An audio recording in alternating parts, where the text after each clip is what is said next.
Bad news for Spiderman fans of Bangladesh and India. আবার বাংলাদেশের Spiderman ফ্যান্সদের জন্য একটা গুড নিউজও আছে। মুক্তির আগেই বক্স অফিসের রেকর্ড সব মিলিয়েই আজকের এই ভিডিও। ওয়েলকাম ভিউয়ার, স্বাগত জানাচ্ছি আপনাদের হব মুভিজের আরও এক নতুন ভিডিওতে। চলুন আর দেরি না করে মূল বিষয়ে যাওয়া যাক। প্রথমে দেখি মুক্তির আগেই Spiderman brand new day box অফিসে কি রেকর্ড করলো। মুক্তির আগেই বক্স অফিসে অবিশ্বাস্য এক মোমেন্টাম তৈরি করেছে স্পাইডারম্যান ব্র্যান্ড নিউ ডে। অগ্রিম টিকিট বিক্রিতে ডোমেস্টিক মার্কেটে ইতিমধ্যেই $60 মিলিয়ন এবং বিশ্বব্যাপী $120 মিলিয়ন অতিক্রম করেছে সিনেমাটি।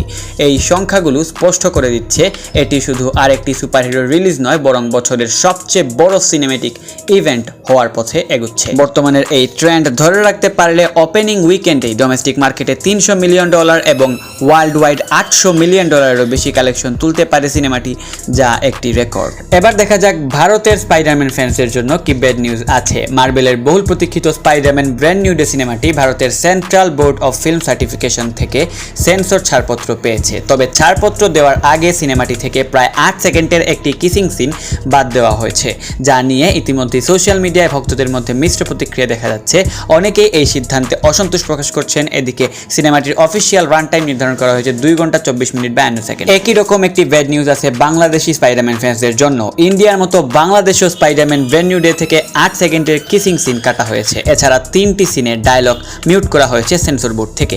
এজন্য মুভির রান টাইম অন্যান্য দেশের থেকে 8 সেকেন্ড কম হবে বাংলাদেশেও। এছাড়া বাংলাদেশি ফ্যান্সদের জন্য আছে সব থেকে বড় good news. Spiderman brand new day সিনেমাটি ইন্টারন্যাশনালি মুক্তির একদিন আগে মুক্তি হবে বাংলাদেশে, যেটি এখন পর্যন্ত বাংলাদেশের ইতিহাসে প্রথমবার কোনো হলিউড মুভি ইন্টারন্যাশনাল মুক্তির একদিন আগে বাংলাদেশে মুক্তি পাচ্ছে। অর্থাৎ বাংলাদেশে সিনেমাটি মুক্তি পাবে 30 আগস্ট। তো এই ছিল আমাদের আজকের ভিডিও। পরবর্তী সব মুভি রিলেটেড কন্টেন্ট এবং নিউজ পেতে অবশ্যই হব মুভি চ্যানেলটিকে সাবস্ক্রাইব করে রাখুন, এবং কে কে স্পাইডারম্যান ব্র্যান্ড নিউ ডে মুভিটির জন্য ওয়েট করছেন অবশ্যই কমেন্ট বক্সে জানাতে ভুলবেন না।